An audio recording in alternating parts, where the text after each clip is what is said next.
Eu vou ligar agora, minha amiga. Então, pessoal, boa tarde. Aí, sejam todos bem-vindos à segunda parte do nosso encontro, destinado a falar sobre o maravilhoso, espetacular e esplendoroso universo dos requisitos. E aí, no nosso encontro passado, o que foi discutido a respeito? Discutimos acerca dos tipos de requisitos e como eles se figuram dentro de um projetinho de software. Agora, neste momento, eu vou complementar o assunto discutido na aula anterior, abordando acerca das técnicas de elicitação de requisitos. Afinal, não basta somente você saber o que são os requisitos e quais as suas classificações, requisitos funcionais, não funcionais e todas as suas outras categorias. Não basta você saber somente isso. É importante que você também saiba como elicitá-los. E aí, para isso, existem algumas técnicas muito utilizadas no mercado de desenvolvimento de software que são úteis para o perfil de um analista. E é por esse motivo que eu estou aqui neste momento encarregado desta tarefa. Beleza? Então, um analista ele é muito parecido com um detetive. Olha só, uma boa alusão que nós podemos fazer sobre o perfil profissional que vocês podem desempenhar após estarem formados aqui no curso de Tecnologia da Informação. Então, o analista ele é muito parecido com o detetive. Por quê? Os usuários eles são suspeitos difíceis de serem localizados. Olha só. E aí o analista sabe que há um problema a ser resolvido e deve procurar pistas para a solução. Só que, infelizmente, essas pistas, elas não são óbvias. Por quê? É preciso que você, futuro analista de sistemas, esteja atento aos detalhes, conversar com testemunhas e seguir os indícios exatamente como o nosso mais aí icônico detetive Sherlock Holmes faria. Então, recapitulando, os nossos analistas, eles atuam como detetives no sentido de encontrarem os nossos usuários e obterem pistas acerca do que nós estamos nos propondo a desenvolver, a esse enigma que nós estamos nos propondo a dar, enfim, uma solução, certo? A gente tem uma proposta e o sistema tem algo a ser desenvolvido, então a gente trabalha buscando pistas para o alcance dessa solução tecnológica. E aí, os melhores analistas, os melhores detetives, eles procuram requisitos usando várias técnicas. Por quê? Eles têm que certificar-se de que os processos operacionais atuais que nós temos no momento e as necessidades para o novo sistema, que é o nosso sistema futuro, estejam muito bem compreendidos antes de prosseguirmos aí para a fase de projeto. Porque, afinal, é muito catastrófico para um projeto de software que os requisitos principais estejam errados e isso só seja descoberto nas fases aí posteriores. Imagina aí, pessoal, a catástrofe que é o que eu sempre venho reenfatizando para vocês, a catástrofe por trás de tudo isso, certo? Futuramente a gente descobre que algo está faltando ou que algo foi licitado de forma errada, meu Deus, o prejuízo financeiro, o prejuízo aí de recursos humanos, enfim, todo gasto que vai ser necessário por trás para poder contornar esse problema vai ser altamente gigantesco. E aí, antes de se abordar sobre as nossas técnicas de licitação de requisitos, é importante falar sobre algumas boas práticas que cabem a esse perfil profissional. Então, todo contato e interação entre o analista e o usuário é uma oportunidade de gerar interesse, entusiasmo e compromisso com o projeto. Nesse sentido, você, futuro analista de sistemas, deve estar preparado para fazer bom uso dessas oportunidades quando surgirem. Ou seja, vai ter um contato com o seu usuário, então utilize esse contato para fazer com que esse usuário ele crie interesse, entusiasmo, compromisso com o projeto, porque isso vai trazer ganhos muito positivos para o projeto como um todo. Faça com que o usuário ele crie laços aí afetivos com esse nosso projeto de software.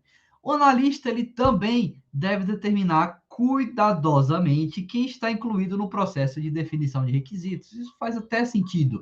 É necessário que você tenha noção do público-alvo ou das pessoas que irão fornecer os requisitos para o seu projeto de software. Porque tendo isso em mente, você vai muito bem poder guiar as próximas etapas de todo esse processo. E aí, incluir alguém no processo implica a você, futuro analista de sistemas, visualizar que aquela pessoa é um recurso importante e valorizar a sua opinião, porque você sabe que a opinião daquela pessoa, as informações que ela contém, as informações que ela vai fornecer, perdoe, as informações que ela vai fornecer serão muito úteis para o projeto. E aí, pessoas que podem afetar o sistema ou que serão afetadas pelo nosso sistema devem ser incluídas no processo de licitação de requisitos. Isso faz sentido, são os nossos stakeholders. Stakeholder é um termo bastante utilizado, é um jargão aqui da nossa área, que nada mais, nada menos é do que as pessoas que estão, de alguma forma, inclusas no nosso software, no nosso projetinho. Alguém que tem interferência ou alguém que é afetado. E aí, como exemplos de stakeholders, nós temos os gerentes, funcionários, membros da equipe e até mesmo os clientes e fornecedores.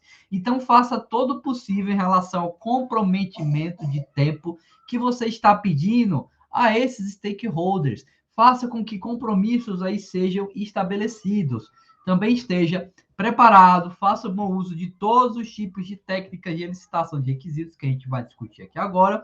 E aí, nós temos alguns métodos diretos e alguns métodos indiretos que vão proporcionar o entendimento necessário do domínio do negócio no qual você está trabalhando. E aí surge um questionamento. Beleza, tendo feito esse aparato inicial acerca dessas técnicas de licitação de requisitos, você deve estar se perguntando, beleza, como eu de fato vou elicitar requisitos para o meu projeto de software? Então, vamos mais uma vez, retornar aos conteúdos aí da disciplina Engenharia de Requisitos para poder discutir sobre tudo isso, beleza? Então, vamos fazer uma viagem no tempo para retornar aqui à disciplina Engenharia de Requisitos e ver algumas técnicas voltadas à elicitação dos nossos requisitos, certo? Então, alguns pontos iniciais sobre essa temática consistem no seguinte: a tarefa de elicitação de requisitos,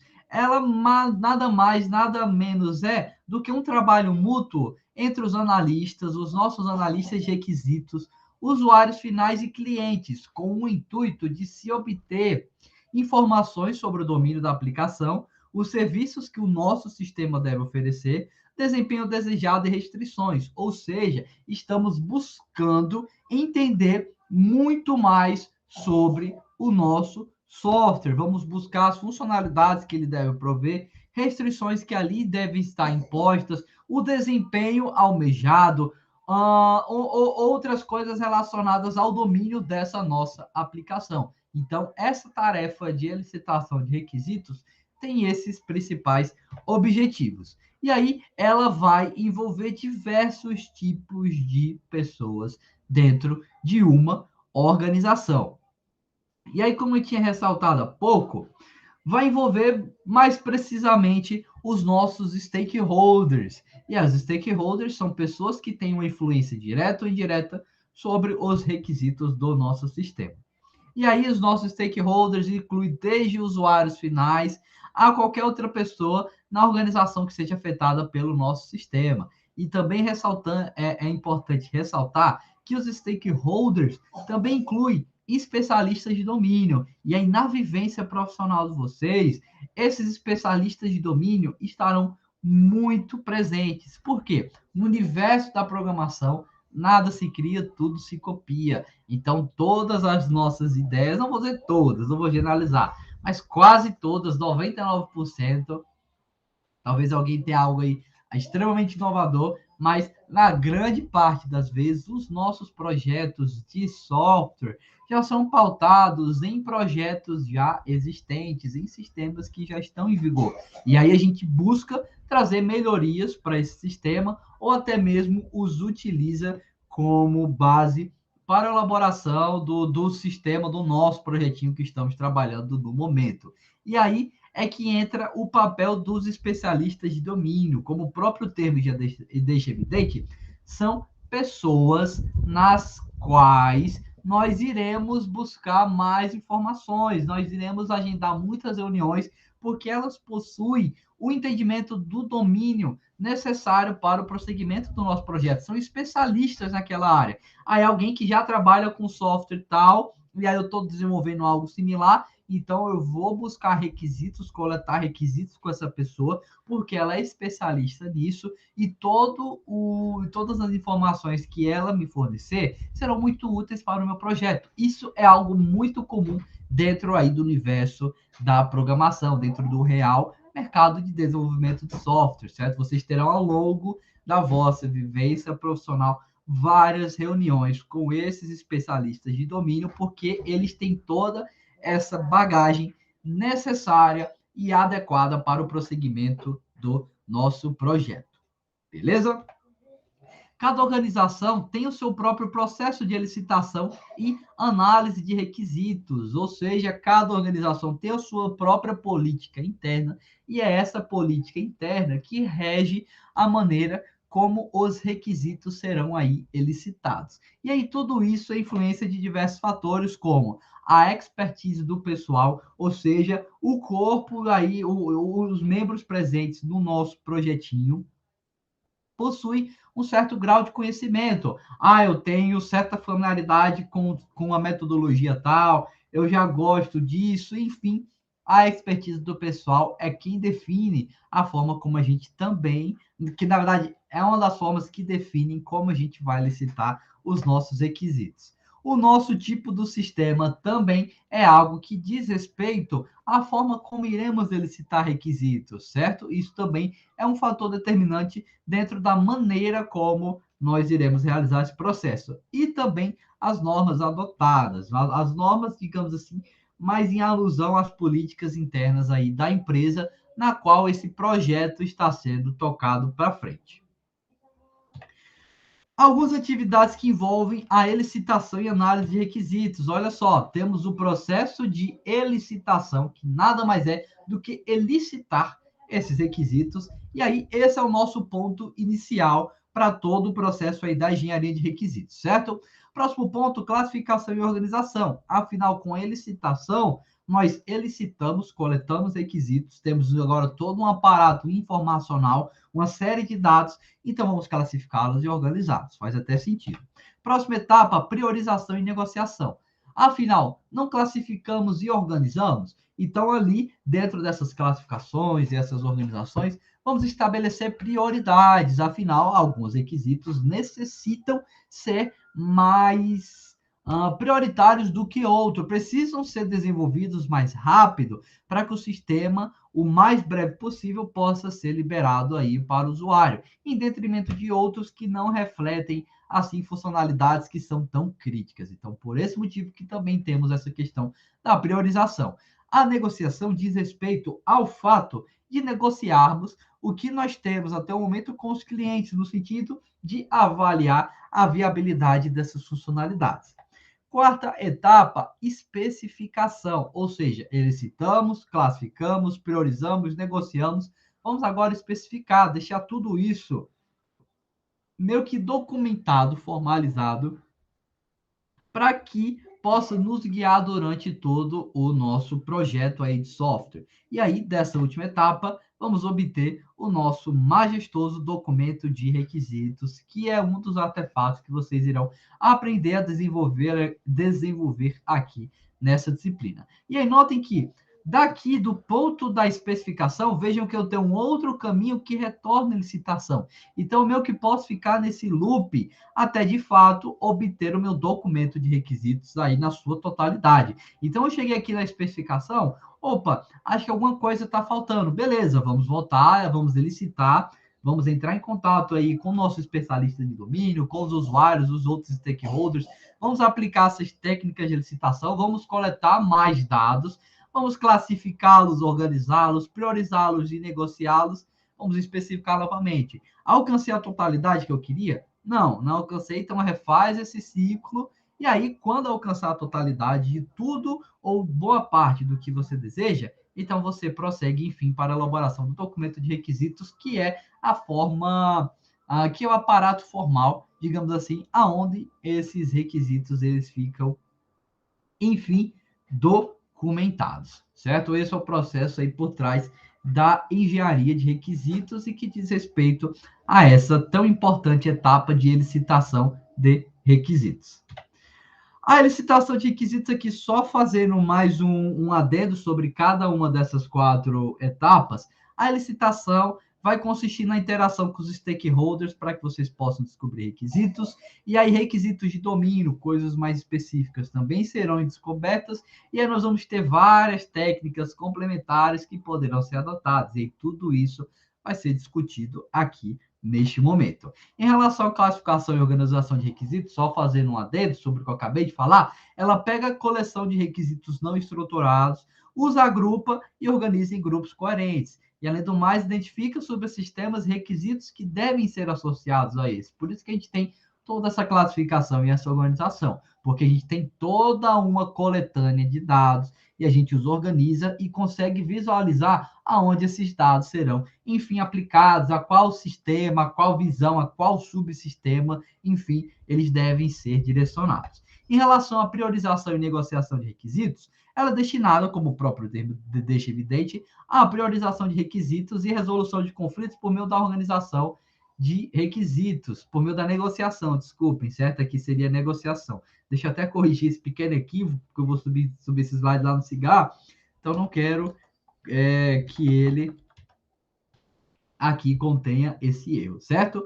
Então, errinho básico, coisa que acabou passando batida, eu peço perdão. Então, retomando, voltando à discussão, na etapa de priorização e negociação de requisitos, a gente vai priorizar os nossos requisitos e vai resolver conflitos por meio da negociação desses. Vamos estabelecer prioridades e, caso tenhamos algum conflito, alguma coisa que não seria tão interessante de desenvolver, ou alguma coisa que seria muito cara de se desenvolver, ou aos 2 requisitos que estão sendo conflitantes, eles não podem existir de forma mútua, nós temos que meio que priorizar um em detrimento do outro, então a gente precisa negociar esses requisitos. Negocia com quem, pessoal? Negocia com o nosso corpo do projeto, com o pessoal que compõe, com os usuários e também com o comitê de aprovação. Todo mundo precisa estar ciente da importância desses requisitos, beleza? E aí é bem comum que os stakeholders se encontrem para resolver diferenças e chegar a um acordo sobre esses requisitos, que é exatamente esse último ponto que eu acabei de falar. Algo está dando errado, precisa ser negociado? Beleza, vamos aí conversar com os stakeholders, vamos resolver toda essa confusão e vamos dar prosseguimento adequado para o nosso projeto. Última etapa, especificação. Então, a gente vai documentar os nossos requisitos e a gente adota o modelo mais adequado para o nosso sistema. E aí vai caber ao engenheiro de software e aos analistas e ao gerente de projetos também decidir entre adotar o modelo formal ou informal. E aí, claro, que isso também está relacionado ao tipo de metodologia que você está adotando. É muito comum nos dias atuais adotar-se metodologias ágeis, porque elas trazem mais agilidade no processo, e é por trazerem mais agilidade, você tem uma drástica redução aí no aparato documental do projeto como um todo. Entretanto, você precisa ter esses requisitos especificados. Por quê? Porque são esses requisitos que trazem a segurança do que foi combinado, do que foi estabelecido para o projeto. Imagina só, você não estabelece, não acorda esses requisitos com o cliente, e aí mais à frente ele acusa a empresa de que o que ele solicitou não foi atendido quando o projeto, enfim, foi entregue. E aí, como é que se resguarda a empresa dentro desse caos aí que se instaurou? Se você não tivesse aparato formal documentado, certo? Esses requisitos documentados formalmente e com consentimento do cliente, óbvio, então você vai se meter em uma grande rascada, porque o cliente aí no final vai ter toda a razão. Você não documentou as coisas, então como é que você vai garantir que de fato o que você desenvolveu atendeu ao que foi solicitado pelo cliente, se você não tem esse resguardo aí documental. Então, por isso que se tenha esse documento. Beleza? A licitação de requisitos acaba sendo um processo interativo, com feedback contínuo de cada atividade para as demais. Então, todas essas nossas etapas acabam tendo um feedback para as suas próximas. E aí, o ciclo, como vocês viram lá naquele diagramazinho, ele começa com a licitação e termina com o documento de requisitos. É o nosso objetivo. Por isso que eu até coloquei aquele símbolozinho de objetivo de um ponto específico, porque é onde nós estamos almejando chegar. E aí, quando a gente completa esse documento, então todo esse ciclo se encerra. Claro, lá na frente ficou faltando alguma coisa, beleza, a gente pode retomar a esse processo de especificação de requisitos, mas aqui, em tese, ele se encerra quando o nosso documento, enfim, está completo. Faz até sentido, certo? E aí ele citar e compreender os requisitos dos stakeholders, não é tão fácil quanto se parece. Não pensem que somente é necessário que vocês apliquem algumas técnicas básicas de licitação de requisitos e pronto, tudo resolvido. Não, nada disso. Não é tão simples como se parece, porque olha só, primeiro ponto, exceto em termos gerais, os stakeholders costumam não saber o que querem de um sistema. Isso a gente até discutiu hoje aqui. Eu estava agora há pouco reunido com o pessoal da turma. E, se não estou enganado, foi até a Josiane e a Ana Carolina que falaram exatamente isso. E aí eu trago até um exemplo para a gente pensar a respeito. Olha só, estou aqui com a stakeholder Luciene Intiman. E aí o que ela está solicitando? Eu quero um software que faça aquilo que minha amiga disse que o sistema do trabalho dela faz. Meu Deus do céu, pessoal. O que diabos esse software faz? Ela mesmo não tem noção do que está solicitando. Ela quer aquilo que aquele software tal que a amiga dela usa no trabalho dela faz. Meu Deus, e agora? Como é que eu encontro esse requisito aí solicitado por essa stakeholder? Então, isso já demonstra que esse processo de licitação de requisitos não é nada fácil. Segundo ponto aqui para se pensar a respeito disso.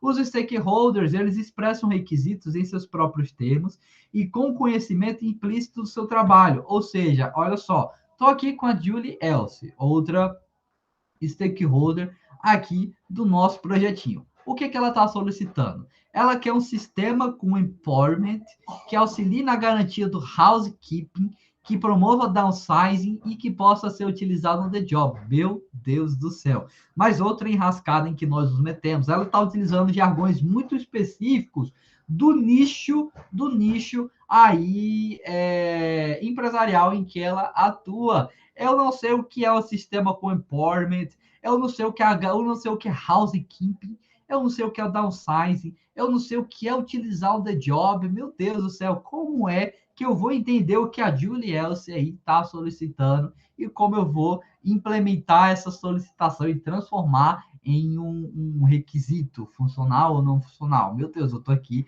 em uma tremenda enrascada. Outro ponto aí para se pensar a respeito, olha só, para vocês verem como esse processo de licitação de requisitos é difícil.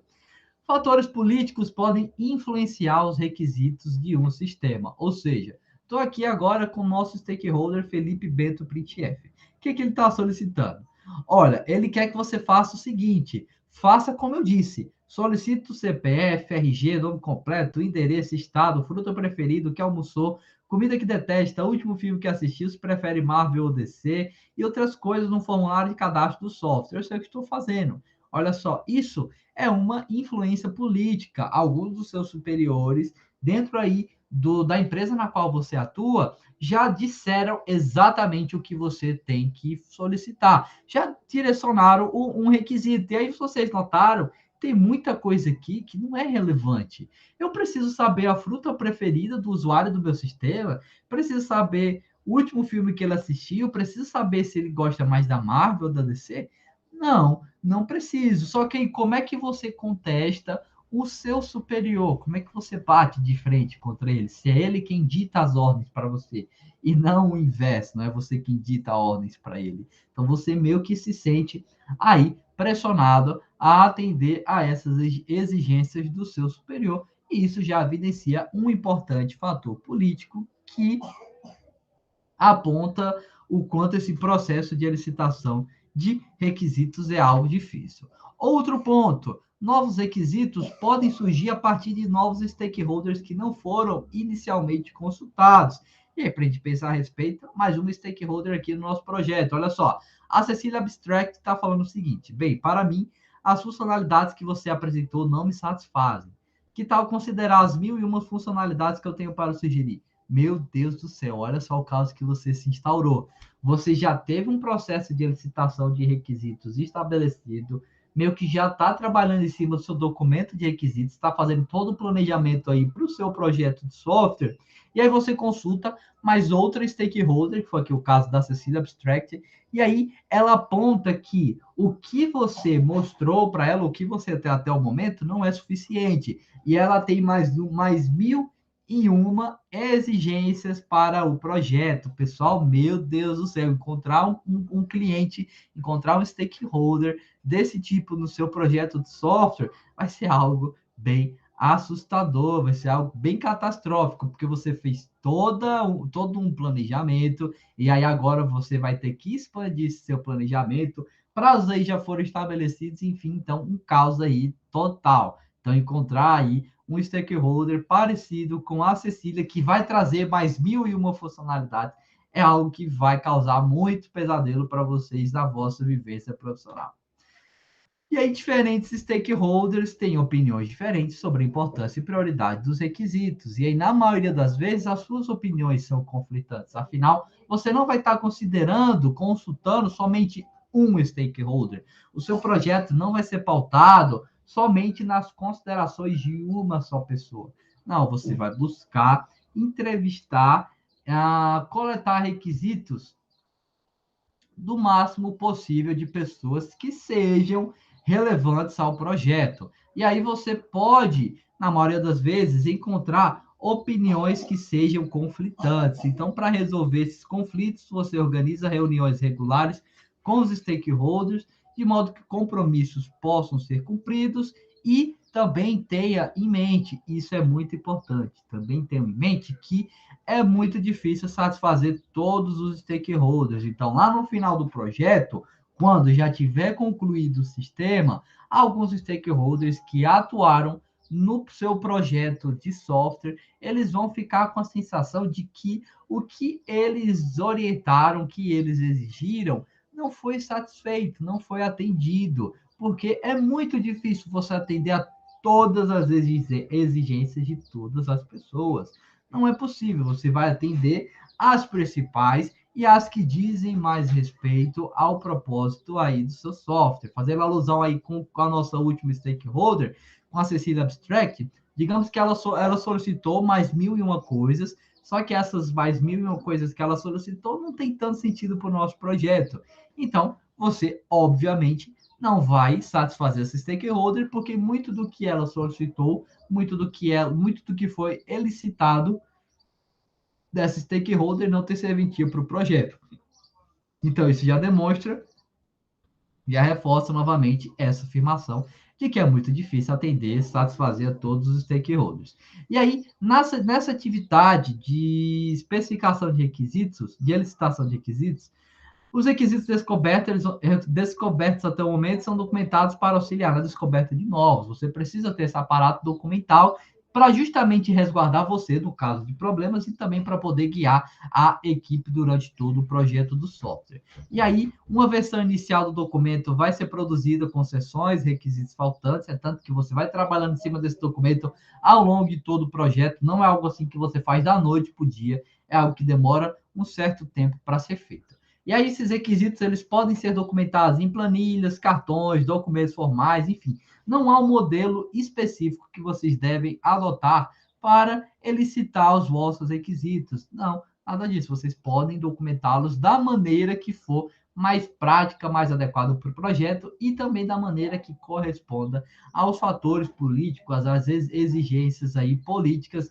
da empresa na qual você está trabalhando, certo? Geralmente, isso já é tudo estabelecido, você não vai precisar se preocupar com esse molde para os requisitos, porque a própria política interna da empresa de desenvolvimento de software já tem isso tudo muito bem definido. O próprio gerente de projeto, o próprio comitê de aprovação já define todo esse molde, e aí só cabe a você seguir. O que você pode fazer é só sugerir melhorias ou coisas que possam incrementar esse processo, mas geralmente a gente já tem tudo aí definido pelos nossos superiores, ok? E aí, tendo feito todo esse aparato inicial sobre esse processo de licitação de requisitos, vamos aqui nos aprofundar um pouco mais sobre isso e nos guiar para o cerne dessa discussão, que é a questão das técnicas de licitação de requisitos. Então, a licitação de requisitos nada mais é do que o processo de reunir informações sobre o sistema requerido e os sistemas existentes. E as informações obtidas, elas devem ser separadas para gerar requisitos de usuário e requisitos de sistema, certo? Vocês precisam ter essa separação. Por quê? Requisitos de usuário, como nós vimos no nosso encontro passado, permitem que esses requisitos sejam melhor negociados com os usuários. Afinal, eles estão mais próximos do entendimento que o usuário tem. Requisitos de sistema já são mais específicos, estão mais próximos do tipo de requisito que os devs e todo o pessoal aí do projeto esperam obter, porque você já tem todo o direcionamento mais adequado para guiar o desenvolvimento desse requisito. E aí nós temos algumas diferentes fontes de informações para os nossos requisitos, que são a documentação, afinal, se tivermos pautando, na verdade, na maioria das vezes estamos pautando o nosso software em algo que já existe, como eu disse, no mercado de desenvolvimento de software. Nada se cria, tudo se copia, então você vai estar trabalhando em algo já existente, então é importante que você consulte a documentação por trás desse software, por trás desse produto, desse projeto inspirador para o seu projeto de software, certo? Porque ali terão recursos valiosos, requisitos muito válidos para o seu projeto atual. Outra fonte aí de informação, óbvio, que são os nossos stakeholders, as pessoas nas quais você irá consultar, pessoas essas que, de certa forma, são afetadas pelo nosso projeto.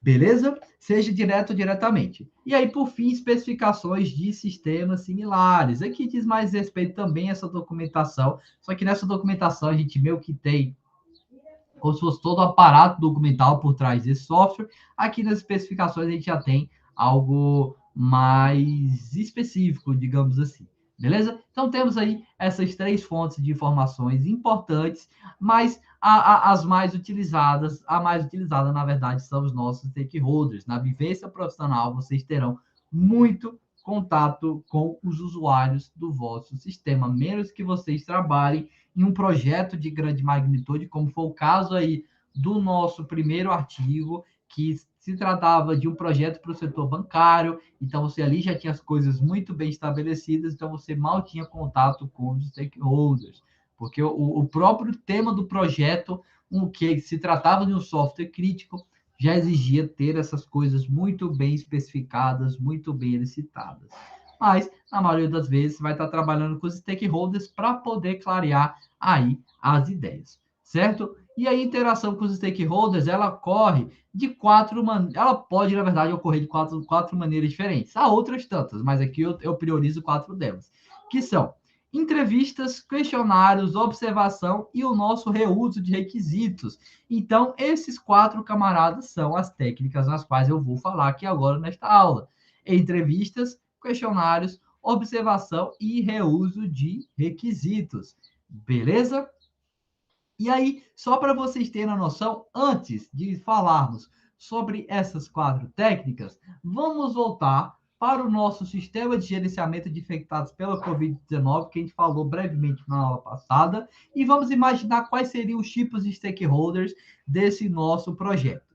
Bem, nós poderíamos muito bem ter os pacientes, afinal, são as pessoas que são afetadas por esse software.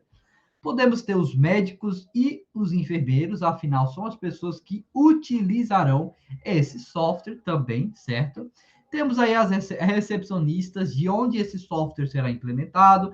Temos a equipe de TI, que, por incrível que pareça, também são stakeholders, são pessoas importantes, as quais você deve consultar para obter requisitos aí relevantes. Também temos o próprio Ministério da Saúde, dado essa situação pandêmica na qual estamos vivendo e as informações que o nosso sistema de gerenciamento de infectados pela Covid-19 deve reportar. Então, coleta essas informações reporta aí para o Ministério da Saúde. Então, vejam só, peguei aqui só uma proposta de um sistema que eu já apresentei para vocês agora na aula passada e mostrei aqui alguns tipos de stakeholders relacionados a esse nosso projeto, mas diferentes projetos vão ter aí diferentes stakeholders e é importante que você tenha a dimensão de quem são esses stakeholders, certo? Os nossos requisitos também podem vir a partir do domínio de uma aplicação de outros sistemas que interagem com o nosso sistema especificado. Então, a gente também pode coletar requisitos de tudo isso. E aí, é importante que você considere todas essas fontes de informação. Por quê? Quando você considera todas essas fontes de informação, ou seja, todos os stakeholders ou outros sistemas que têm algum tipo de contato com o sistema no qual nós estamos trabalhando, você vai ter o alcance de uma especificação com maior completude possível. E aí é óbvio que você busque alcançar o maior grau de completude. É necessário que vocês tenham isso em mente. Com o nosso, a leitura que vocês fizeram aí do artigo, estava nítido que era necessário ter o maior grau de completude dentro daquela proposta, dentro daquele software, porque se tratava de uma proposta crítica. E aí, óbvio que os outros projetos também buscam isso. Não é legal que você trabalhe em cima de algo que ficou tão pouco especificado, certo? Algo que ficou incompleto. Não é interessante fazer isso. O mais interessante é que você trabalhe em cima para se obter a maior completude possível.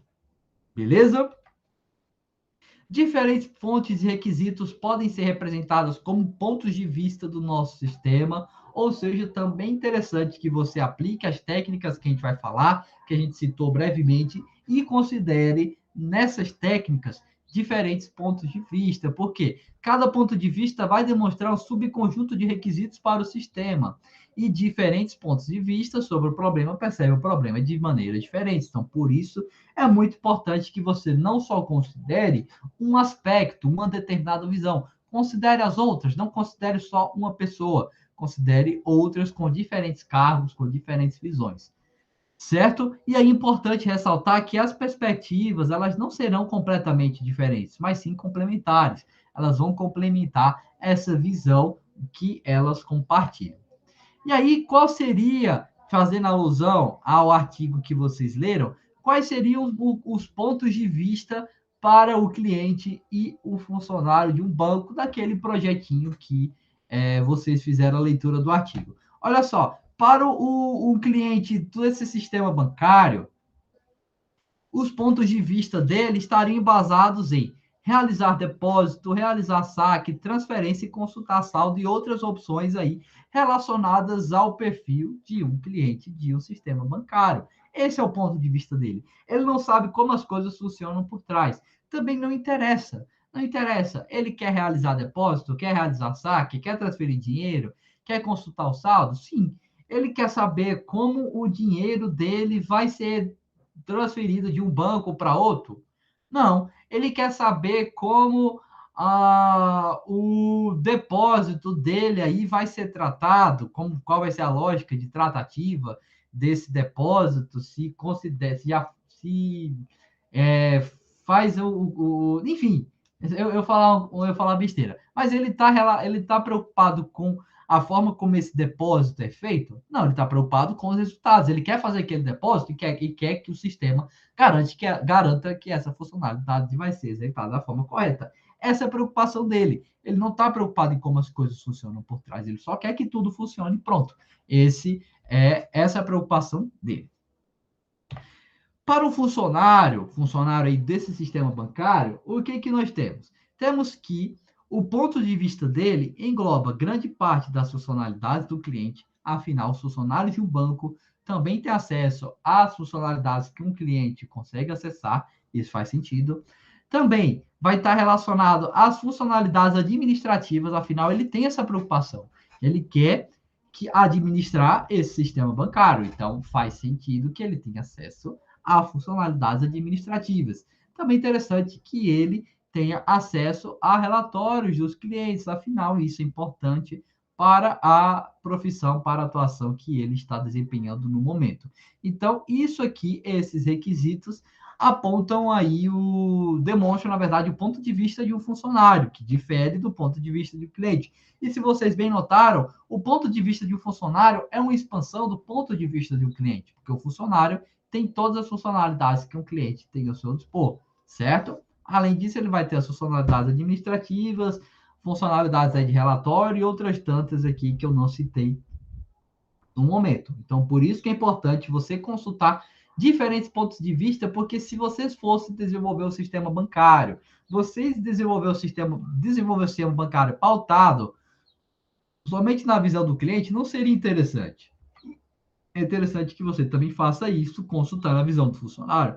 Afinal, é um outro perfil de stakeholder, é outra pessoa que vai fazer uso do seu sisteminha bancário, certo? E aí, tendo falado sobre tudo isso, vocês devem estar se perguntando, tá beleza, professor, afinal, como é que eu elicito requisitos?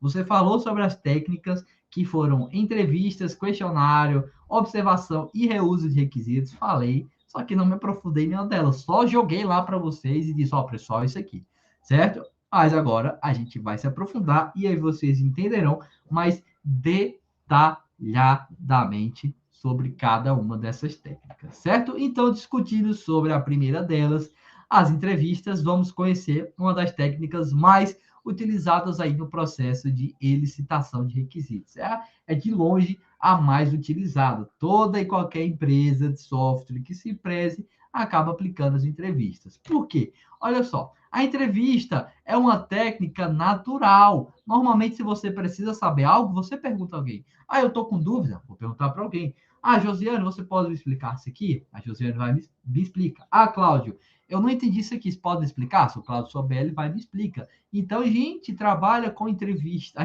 Na verdade, a nossa vida é pautada em entrevistas.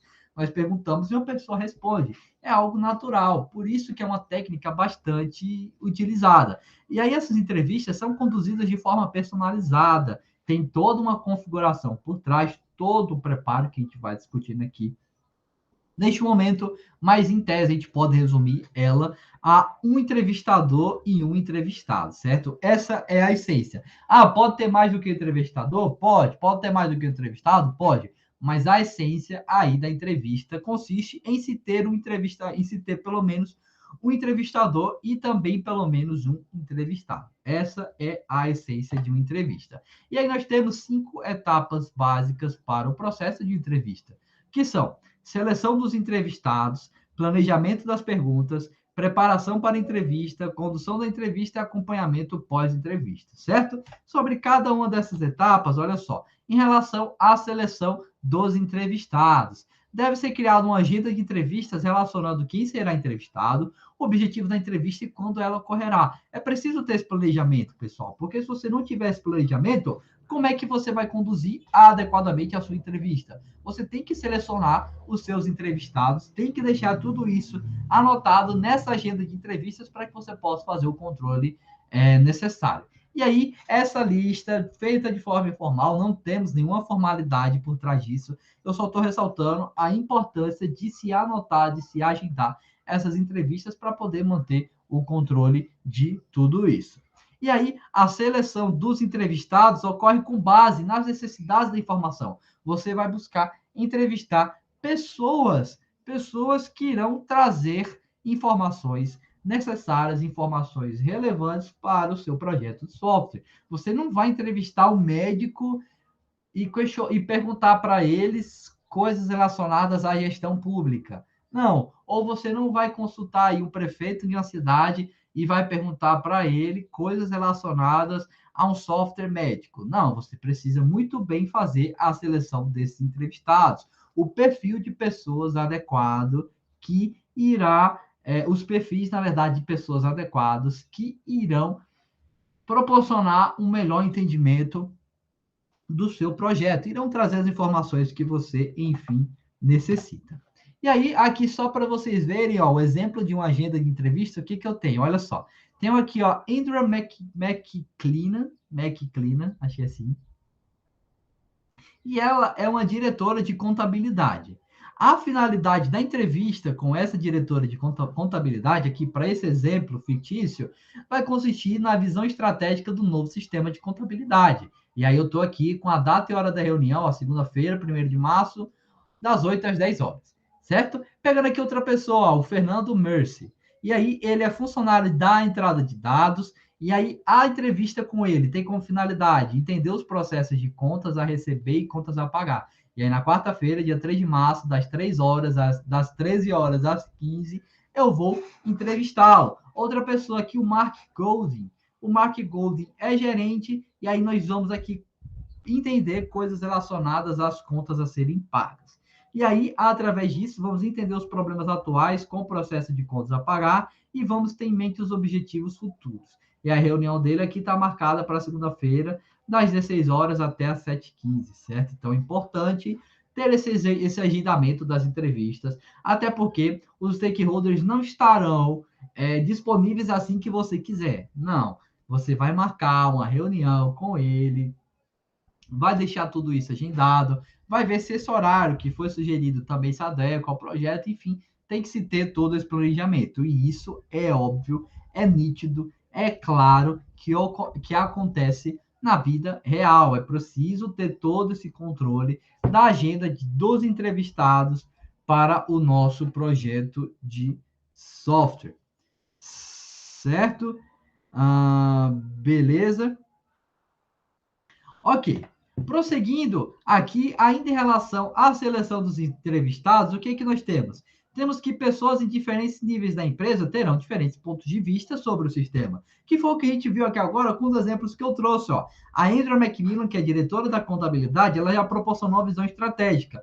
O Fernando Mercy, que é um funcionário, ele já proporcionou uma visão mais específica sobre os processos de contas a receber e contas a pagar. Então, esses pontos de vista que eu falei agora há pouco, com aquele exemplo do banco, fazendo alusão ao artigo que vocês fizeram leitura, ele é importante porque traz diferentes pontos de vista e um entendimento mais amplo do nosso sistema.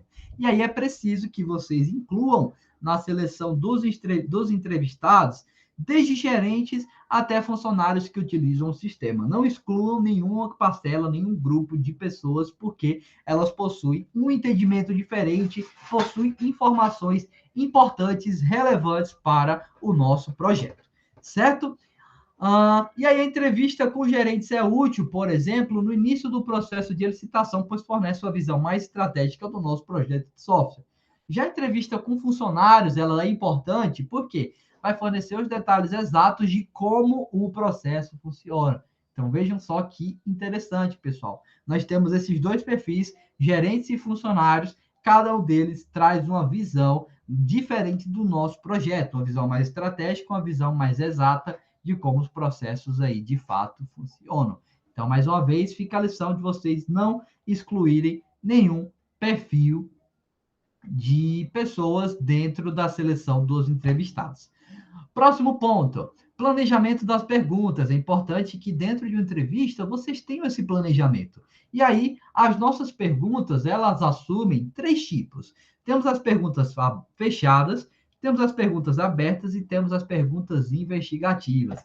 As perguntas fechadas, como o próprio termo já deixa evidente, exige uma resposta específica. Ou seja, é bem similar às nossas questões de múltipla escolha das nossas provinhas. Você tem lá uma pergunta e já tem as possíveis respostas a essa pergunta.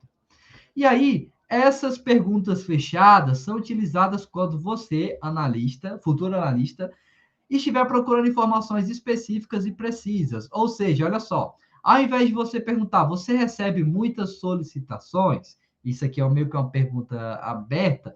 Você já pergunta quantas solicitações você processa por dia. Veja que a gente já fechou o nosso nicho e já está obrigando a pessoa a fornecer uma resposta mais específica. Se eu perguntar, você recebe muitas solicitações? A pessoa vai dizer sim ou não.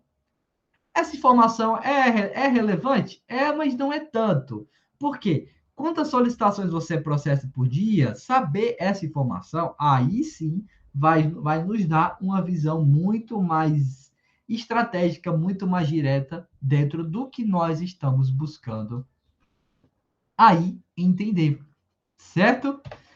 As perguntas abertas, elas já deixam espaço para serem elaboradas por parte do entrevistado, ou seja, são semelhantes às nossas perguntas dissertativas, no sentido de que essas perguntas têm o objetivo de coletar informações valiosas e dar ao entrevistado mais controle sobre as informações relevantes. Então, a gente faz uma pergunta, deixa a resposta em aberto, e aí o entrevistado vai falando e a gente vai se aprofundando nisso.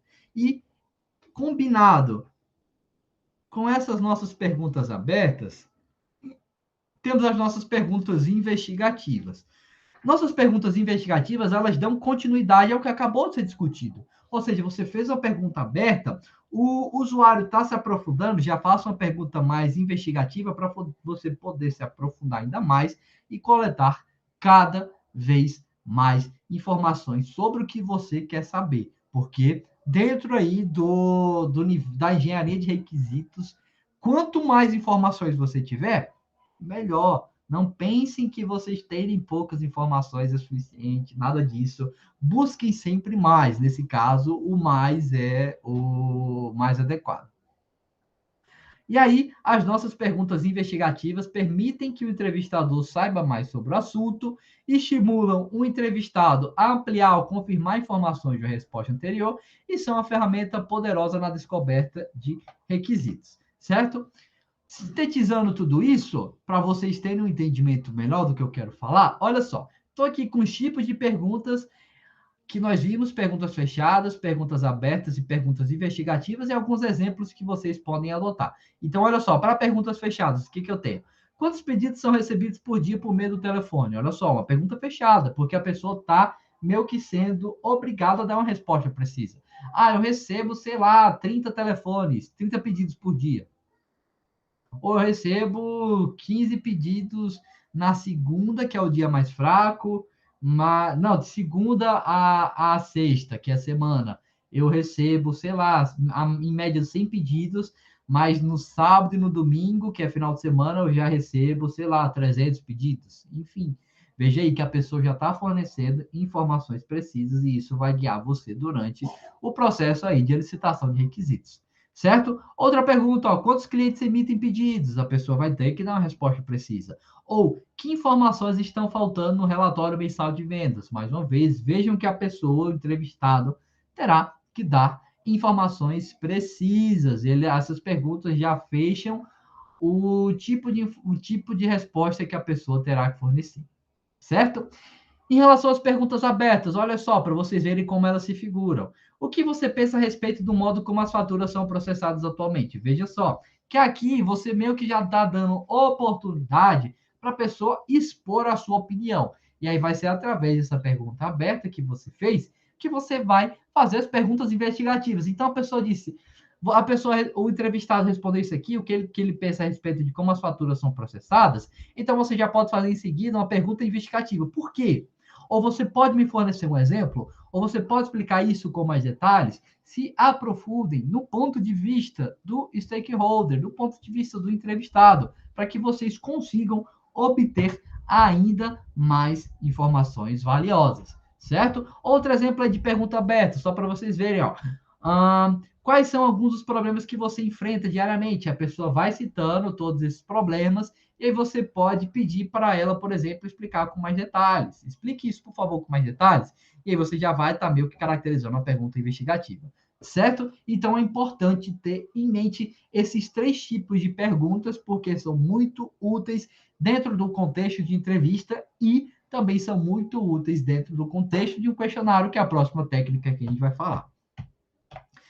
E aí, há duas abordagens fundamentais para se organizar as perguntas de uma entrevista. Nós temos a abordagem top-down e a abordagem bottom-up.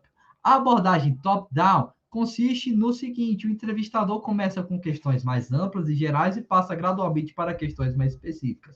Então, ele começa nessa forma mais geral e vai se afunilando dentro do que o entrevistador vai falando, dentro do assunto, certo? A abordagem bottom-up consiste no seguinte: o entrevistador começa com questões muito específicas e passa para questões mais gerais.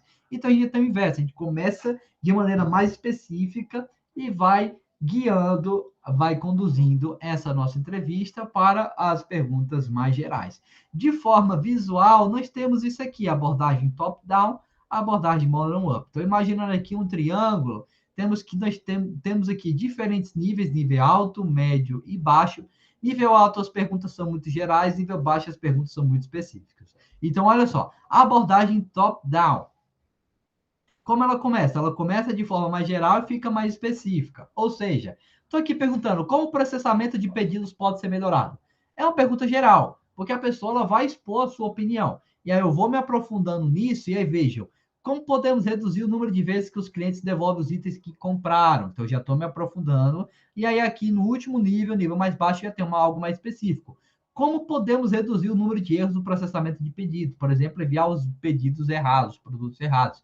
Então, vejam aí que começamos de forma mais geral, pedindo para o entrevistador expor sua opinião, e aí, à medida que fomos nos aprofundando, fomos buscando entender melhor sobre esse problema, sobre essas informações aí apontadas pelo nosso entrevistador. A abordagem bottom-up consiste no inverso, como vocês viram. Então, a gente já começa aqui de forma mais específica e aí vai partindo para as perguntas mais gerais. Certo? Beleza? Então, é assim que se figura a nossa estratégia top-down. As nossas estratégias, na verdade, top-down, que começa de forma mais geral e vai para a forma mais específica, e bottom-up, que consiste inicialmente na forma mais específica e aí parte para a forma mais geral. Beleza? Terceiro ponto, em relação às nossas entrevistas, a preparação. É necessário que vocês preparem adequadamente essa entrevista. Por quê? Vocês têm que preparar a entrevista da mesma maneira que fazem em uma apresentação. Se eu pedir, pessoal, semana que vem eu quero que vocês façam a apresentação de um seminário sobre um determinado tema. Beleza. Vocês não vão ter todo um preparo? Sim, professor, vamos ter. Então, por que vocês também não fazem a mesma coisa para a entrevista? Não pensem que a entrevista só consiste em você meio que pensar nas perguntas e estabelecer um horário para entrevistar o entrevistador, entrevistar o entrevistado, não entrevistar o entrevistado, entrevistar alguém, ficou meio redundante, enfim, ignore isso. Não pense que somente isso é necessário.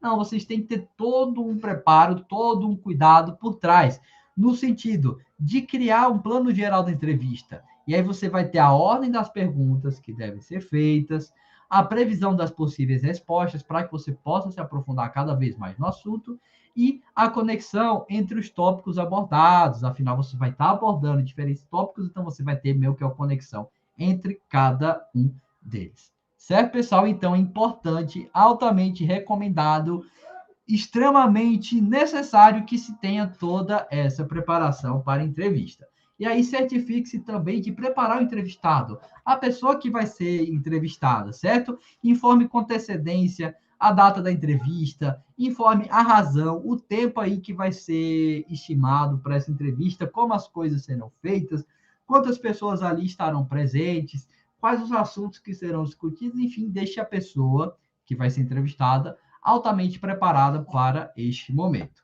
Beleza? Outro ponto em relação às entrevistas, a condução. Ao começar a entrevista, você tem que criar afinidade com o entrevistado, tem que deixar a pessoa bem à vontade para que ela possa fornecer as informações que você quer sem nenhum tipo de dificuldade, sem nenhum tipo de obstáculo. Então, crie esse laço afetivo, crie afinidade, intimidade com o vosso entrevistado. Também é importante que vocês sejam imparciais e independentes. Ou seja, não fiquem dependentes aí do usuário não, fiquem dependentes aí do entrevistado, sempre esperando ele responder alguma coisa, nada disso. E também sejam imparciais. Se ele falar algo, fornecer alguma informação que você não concorda, beleza. É o ponto de vista dele, seja imparcial. O ponto de vista dele não reflete o seu ponto de vista. Você está só coletando informações, então seja imparcial. É importante que isso aconteça. Também tenha todo o cuidado de registrar as informações que o entrevistado vai fornecer. Ou seja, atualmente é muito comum utilizar o Google Meet, essa ferramenta maravilhosa que está permitindo que os trabalhos home office sejam realizados de maneira mais segura, também está permitindo aqui que as nossas aulas aconteçam. Então, por exemplo, se vocês vão registrar todas as informações que o entrevistado vai fornecer, então lá no Google Meet, vocês podem gravar essas reuniões. Isso é possível, a própria ferramenta, ela permite a gravação dessas reuniões. Então, vocês podem gravar essas reuniões e aí, posteriormente, assisti-las. Isso é possível e já garante o registro dessas informações para que elas possam ser estudadas mais à frente. Ressalto que isso é algo que acontece também. Todas as reuniões com os nossos stakeholders, com os nossos especialistas de domínio, elas são gravadas, porque se tornam um aparato documental importante mais à frente. Tudo ali fica registrado e tudo que é registrado é importante no caso de algum problema, certo? Principalmente em relação a problemas aí de cunho judicial, porque isso acaba sendo uma prova e tanto em uma situação específica. Beleza? Por fim, último ponto, acompanhamento pós-entrevista. Não basta só fazer entrevista. Não basta, na verdade, só selecionar o entrevistado, selecionar as perguntas, realizar a entrevista, ter o cuidado para gravar tudo isso, não. É importante também que você faça um acompanhamento pós-entrevista, no sentido de que você prepare um relatório da entrevista que vai descrever as informações que foram obtidas naquela ocasião. Isso é importante para trazer ainda mais segurança ao projeto e deixar as coisas melhor documentadas. Então, é importante que se faça um relatório. Então, o analista de sistemas pode muito bem fazer isso e que esse relatório ele contenha todas as anotações da entrevista e informações que foram coletadas. E aí, para vocês verem o que é mais fácil. Ficamos aqui, fizemos uma entrevista de 2 horas com o stakeholder que foi gravado. Massa. E aí, toda vez que nós formos consultar as informações que esse stakeholder forneceu, a gente vai ter que assistir 2 horas de entrevista? Ou, se nós tivermos um resumo dessa entrevista com os principais pontos, não é muito melhor consultar esse resumo do que assistir 2 horas de entrevista? É óbvio que o resumo é muito melhor. É muito melhor. É melhor. Certo? Então, é nesse sentido que é importante ter esse acompanhamento pós-entrevista, fazer esse relatório, porque isso vai dar mais comodidade, mais praticidade para o projeto como um todo. Beleza? E aí, ao realizar uma entrevista, pessoal, outra dica de ouro, tome cuidado com a omissão de informações. Olha só, estou aqui com o nosso amigo Dangerous Private. E aí, olha só o que o Dangerous Private disse na entrevista. É isso que eu quero para o sistema de biblioteca. Só que aí, na cabeça dele, ele estava pensando, vixe, não falei sobre a necessidade de catalogar livros, mas acho que isso é óbvio demais. Poxa, calma aí. Se na entrevista ele não falou isso, se tornou uma informação omitida, óbvio, óbvio que isso vai trazer prejuízos mais à frente para o meu projeto, porque era algo que era necessário, essa informação não foi fornecida, e aí mais à frente, essa necessidade, essa funcionalidade de catalogar livros vai se fazer necessária, e aí o projeto já vai ter andado, e aí lá na frente a gente descobre essa falha, essa necessidade, e aí, como é que contorna tudo isso? Vai ter que nadar contra a correnteza, o peixe nadando contra a cascata, e aí vai ter vários prejuízos aí relacionados a tudo isso. Então é muito importante que vocês, quando forem conduzir as vossas entrevistas, tomem cuidado com essa omissão de informações. Sempre se aprofundem dentro do que o usuário está informando, para que coisas assim que ocorreram com o Dangerous, que ocorreu com o Dangerous Private não aconteça. Beleza?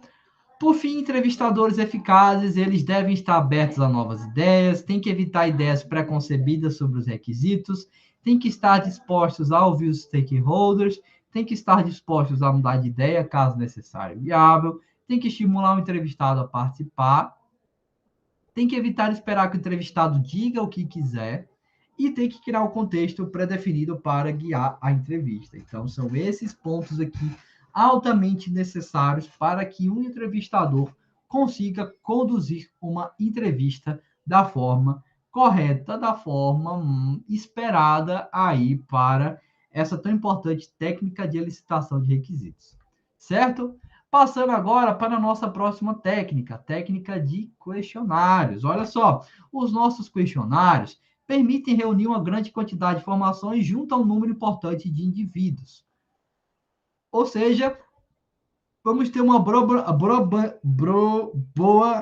vamos ter uma boa abrangência de stakeholders a um baixo custo. Isso é muito interessante, porque na entrevista, olha só, se vocês tivessem que entrevistar 150 pessoas, meu Deus, imagina o tempão que ia demorar para fazer isso. Se você tem muitas pessoas para entrevistar, por que não aplica o questionário? É muito mais fácil aplicar um questionário, seja ele com perguntas abertas, fechadas ou investigativas, enfim, você pode fazer uma mescla de todas elas, porque vai permitir sintetizar todas essas respostas de uma maneira mais rápida, a um baixo custo, e também vai poder ser realizada à distância ou presencialmente. Então, aí é mais outra técnica de aceitação de requisitos muito importante, certo? E aí as questões, elas podem adotar três diferentes tipos, que são as questões abertas, fechadas e mistas.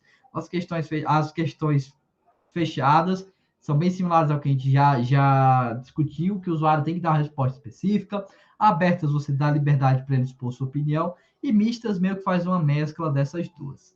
Certo? Você também pode ter as perguntas investigativas, e aí o usuário deu a opinião dele, e aí mais à frente você pede para ele justificar a sua resposta, ou dizer o porquê, isso acaba sendo uma pergunta investigativa.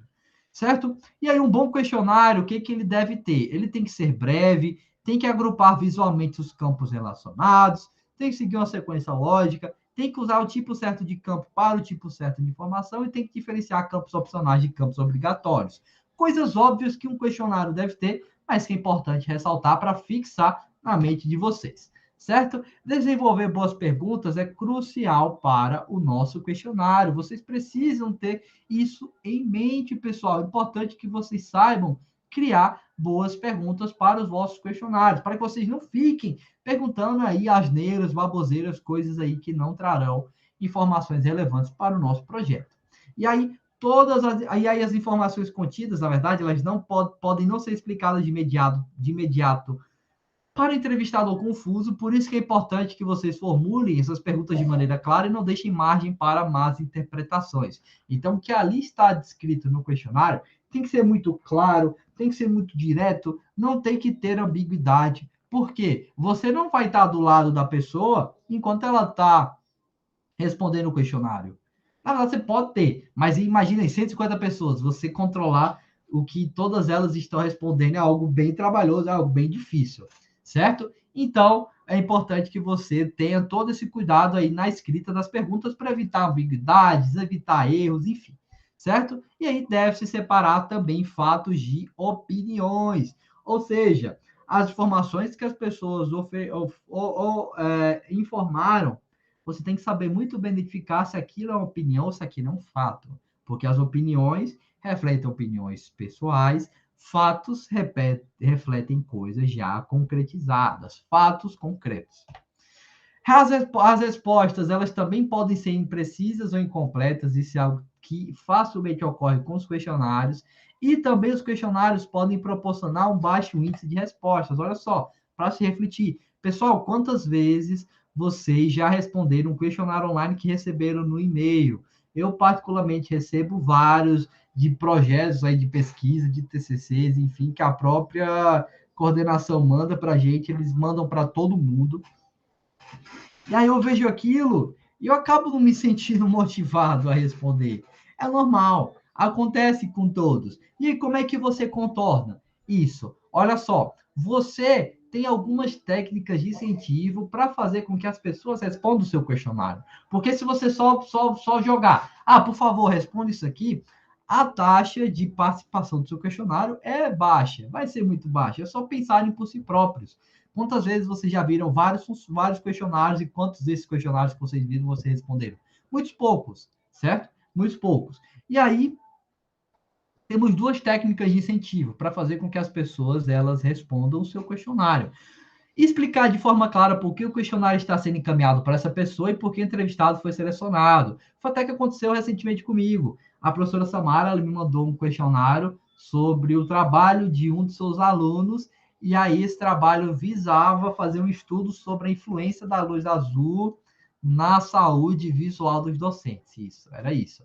E ela já veio falar diretamente comigo. Olha, professor, te selecionei para esse trabalho, para responder esse questionário, porque você atua como professor, e aí você também tem contato com notebooks, enfim, então queria saber os impactos que a luz azul está trazendo aí para a sua saúde visual. Então, ela já explicou tudo, falou de forma direta comigo, então eu já me senti incentivado a responder aquilo, porque eu soube que ela criou expectativas, ela viu relevância nas minhas respostas, na minha participação, então, obviamente, que eu vou atender a essas expectativas dela, certo? Outra coisa, pode também oferecer um estímulo para que o questionário seja preenchido, pode oferecer algum brinde ou alguma recompensa, ou todas as pessoas aí que participarem do questionário participaram de um sorteio posteriormente, enfim, você fica aí aberto à criatividade para oferecer um estímulo adequado. Pessoal, se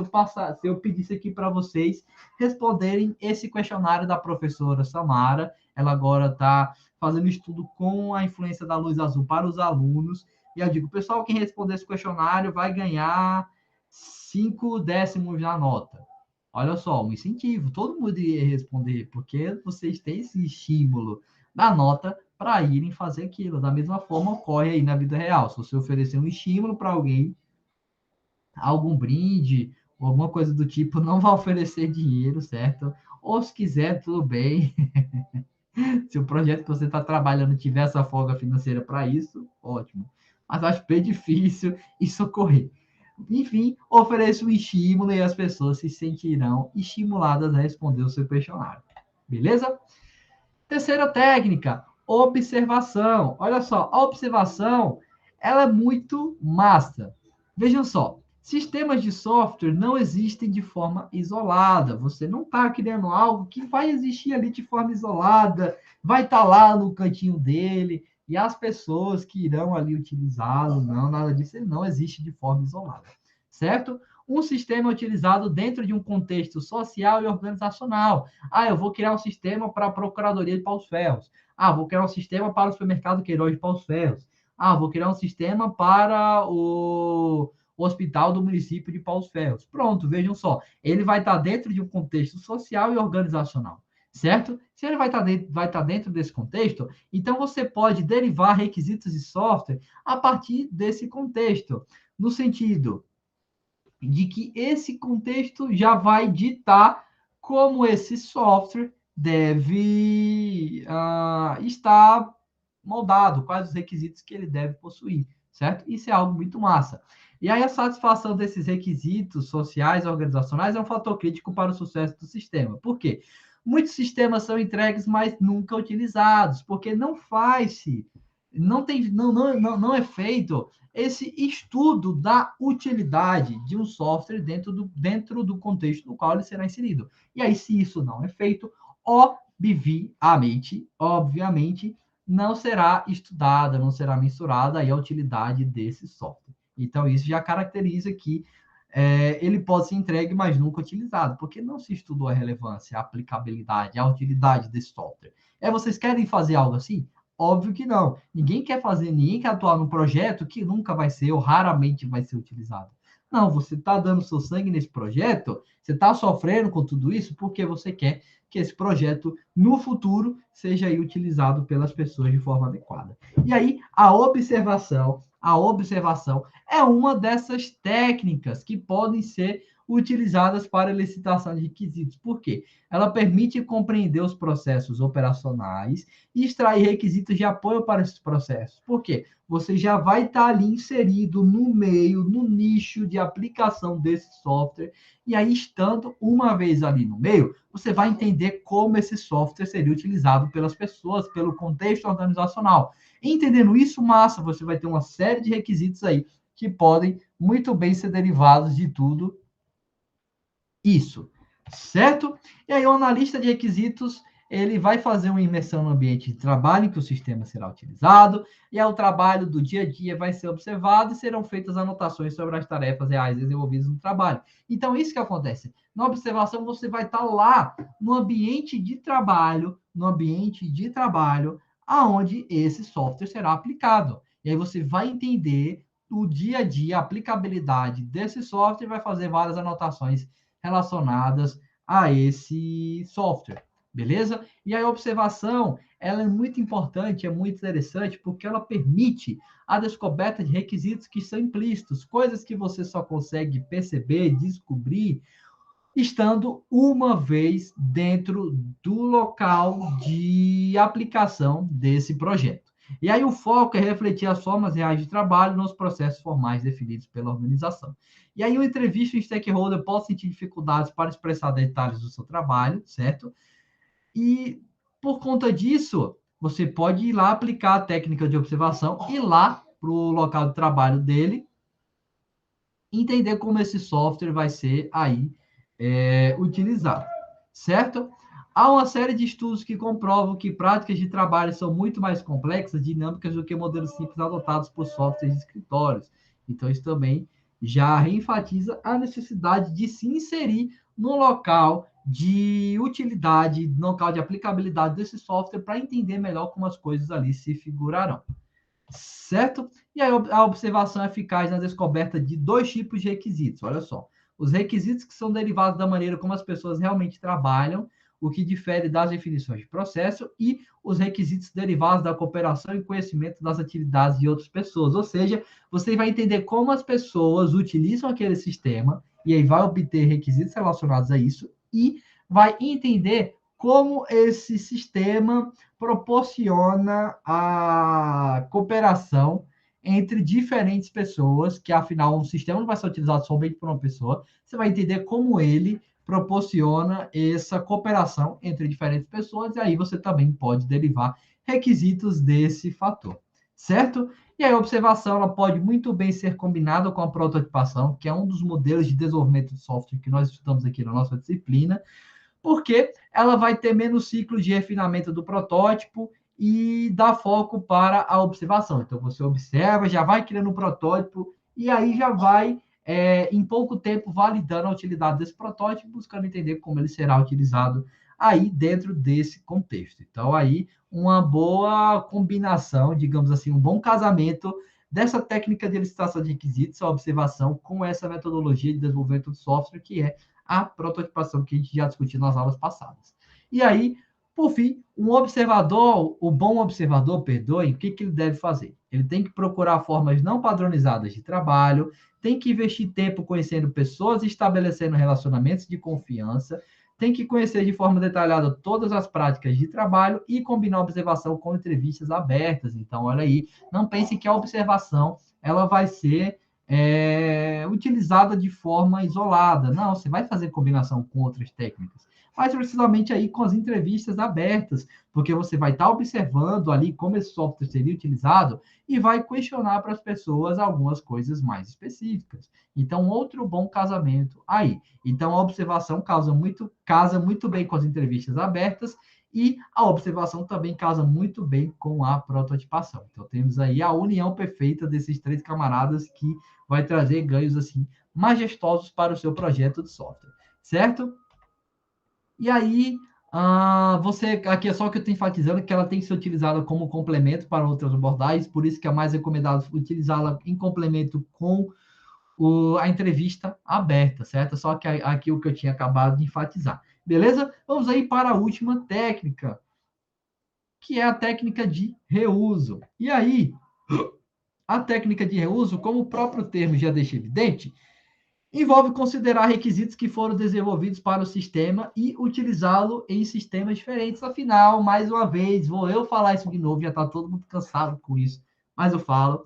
No universo da programação, nada se cria, tudo se copia. Então, como você está copiando, derivando um sistema de um sistema já existente, está fazendo melhorias, então você já pode pegar os requisitos desse sistema que foi tomado aí como inspiração e utilizá-lo no seu sistema futuro. É altamente possível de se fazer isso, é altamente até recomendado. E aí, você vai ter economia de tempo e esforço, os requisitos reutilizados já foram analisados e validados, então você nem vai ter esse trabalho de analisar e validar tudo isso, e ele acaba sendo um processo muito formal.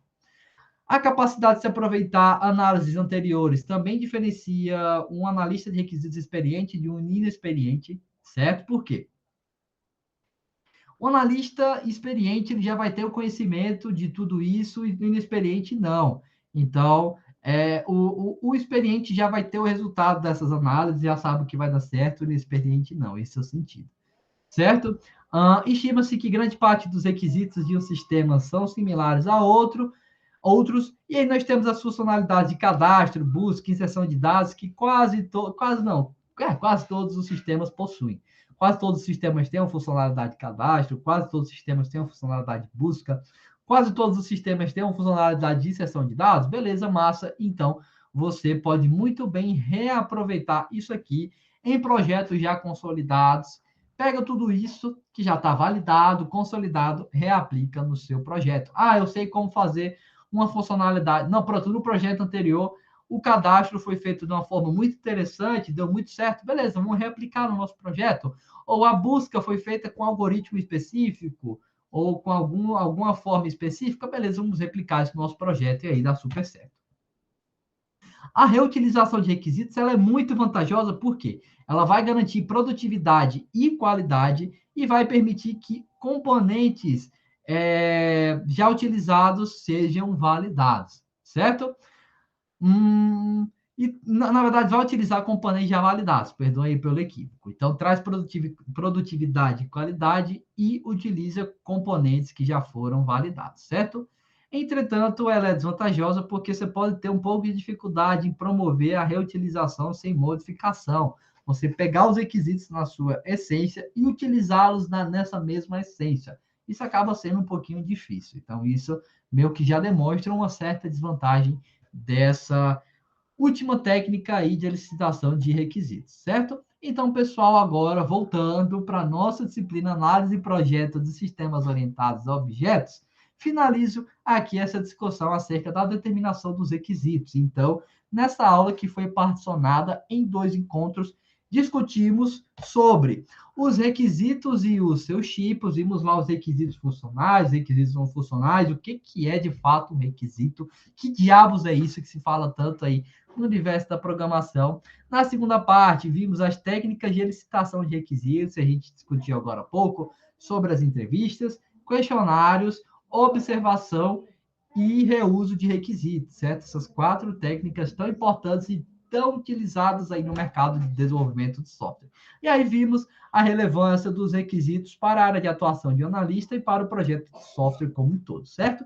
Então, aqui estão as referências que eu utilizei para quem tiver interesse em se aprofundar nessa temática. E é isso. Agradeço aí a todos pela atenção e qualquer dúvida que porventura vocês venham ter, só mandar lá no Discord que assim que possível eu respondo ela, certo? Então, pessoal, muito obrigado aí pela atenção. Espero que a aula tenha sido esclarecedora e que vocês tenham aprendido bastante com o conteúdo aqui discutido, certo? Então, valeu, isso, encontro na próxima aula. Tchau, tchau.